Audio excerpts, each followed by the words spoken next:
came to be that they are playing their instruments in the pews as the church is being moved. Yes, it's getting towed across the river.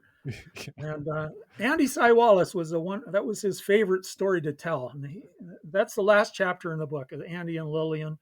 And he'd always start out, he says, and Emmanuel United Church is the only church ever towed across the river, and then you go into what that was all about. So it's a long story that there were two villages in Bella Coola. One was traditional, had long houses, and the other was more Western, more with lumber frame houses.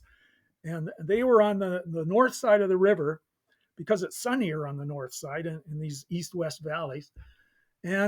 But they were subject to these floods. So the Necklaskawny River used to flood every once in a while, and it just wiped out the whole thing. So they finally, in 1936, they had the last flood that just convinced everybody they should move to the south side of the river. So the house, the only thing that wasn't, one of the only things not destroyed was Emmanuel United Church. So they decided they'll move it. So they hooked up the bulldozers and they tried to pull it, but they couldn't move it. So Andy's favorite story, but there he says, well, then some smart Indian went into the church and realized that the chimney was still attached to the cement.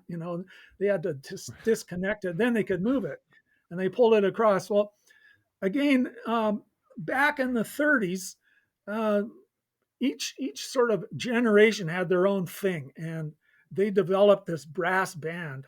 Andy's dad was part of it, Stephen Cy Wallace, and he played the trumpet and the trombone and different stuff. And so they moved this thing across the river, dragging it with two bulldozers, and the brass band sat in the pews playing "Onward, Christian Soldiers," and got to the other side and set the church back up, set it up on the south side of the river.